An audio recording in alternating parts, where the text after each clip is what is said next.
ബിനിൽ കൂടി നമുക്കിപ്പം കൊച്ചിയിൽ നിന്നും തുടരുന്നുണ്ട്. ബിനിൽ, വളരെ വിശദമായ ഒരു ഫേസ്ബുക്ക് പോസ്റ്റൊക്കെ മണിക്കൂറുകൾക്ക് മുൻപ് ഇട്ടതിന് ശേഷമാണ് PS പ്രശാന്ത് കസ്റ്റഡിയിലെടുത്തിരിക്കുന്നത്. ഇതിൽ പറയുന്ന 2005-ൽ ഞങ്ങൾ ചെയ്ത തെറ്റ് എന്താണ് എന്ന് ചോദിച്ചുകൊണ്ടാണ് ആ പോസ്റ്റ്. അത് ഭക്തജനങ്ങളോടാണ് ചോദിക്കുന്നത്, ഭക്തജനങ്ങളെ അഡ്രസ്സ് ചെയ്തുകൊണ്ടാണ്. ആ ചെയ്ത തെറ്റ് എന്താണെന്ന് SITക്ക് ബോധ്യപ്പെട്ടതുകൊണ്ടായിരിക്കുമല്ലോ ഇപ്പോൾ കസ്റ്റഡിയിൽ എടുത്തത്. അങ്ങനെയെങ്കിൽ ഇത് ഒരു കള്ളക്കഥയാണെന്നോ അല്ലെങ്കിൽ വ്യാജ കേസാണെന്നോ എങ്ങനെയാണ് പറയാനാവുക? വളരെ വ്യക്തമായ തെളിവുകളാണ് മാതൃഭൂമി ന്യൂസ് തുടക്കം മുതൽ ഈ കാര്യങ്ങളിൽ പുറത്തേക്ക് കൊണ്ടുവന്നിട്ടുള്ളതും.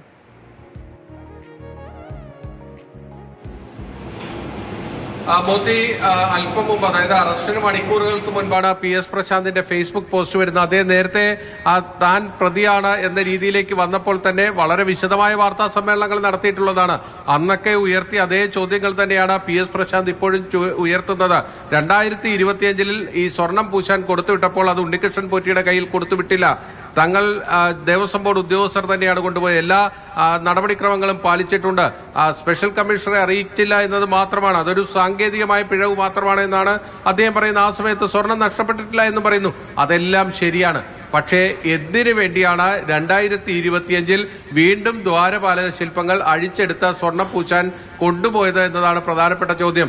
2019-ഉം 2025-ഉം തമ്മിലുള്ള ആ വ്യത്യാസം എന്നത് 4-5 വർഷങ്ങളുടെ വ്യത്യാസമാണ്. പക്ഷേ ഈ സ്വർണം പൂശാനുള്ള നീക്കങ്ങൾ തുടങ്ങുന്നത് 2023-ലാണ്. 24-ൽ അത് കൊണ്ടുപോകേണ്ടതായിരുന്നു, അന്ന് നടക്കാതെ പോയി. അത് 25-ൽ നടത്തി എന്നതാണ് മാത്രമേ ഉള്ളൂ. വിചിത്രവാദമാണ് പറയുന്നത്. അതനുസരിച്ച് ഈ സർക്കാരിന്റെ സമ്മർദ്ദം കൊണ്ടാണ് കസ്റ്റഡിയിലേക്ക് എടുക്കുന്നത് തുടങ്ങിയ കാര്യങ്ങളാണ് ഈ പോസ്റ്റിൽ പറയുന്നത്.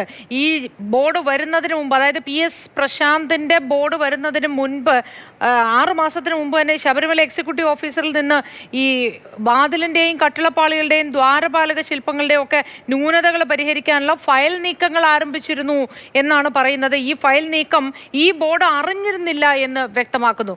അങ്ങനെ അറിയാതെ ഒരു കാര്യം, അതും വളരെ സുപ്രധാനമായ ഒരു കാര്യം, ദ്വാരപാലക പ്രതിമകളുടെ പാളി അതിൽ സ്വർണം പൂശുന്നതുമായി ബന്ധപ്പെട്ട് അറിയാതിരിക്കാൻ കഴിയുമോ?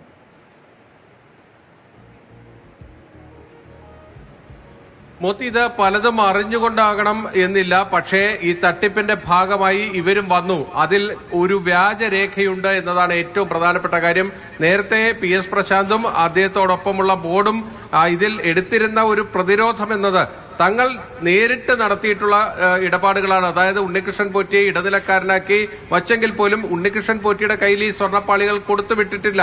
പക്ഷേ ഈ ഉണ്ണികൃഷ്ണൻ പോറ്റിയെ സംബന്ധിച്ചിടത്തോളം താൻ ആദ്യം നടത്തിയ തട്ടിപ്പ് മറച്ചുവെക്കാൻ വേണ്ടി ഉണ്ണികൃഷ്ണൻ പോറ്റി മാത്രമല്ല മുരാരി ബാബു അടക്കമുള്ള ആ അന്നത്തെ ദേവസ്വം ബോർഡിലെ ഉദ്യോഗസ്ഥരുടെ ഭാഗത്ത് വളരെ കൃത്യമായ ആസൂത്രണം ഉണ്ടായിരുന്നു എന്നാണ് SIT കണ്ടെത്തിയിരിക്കുന്നത്.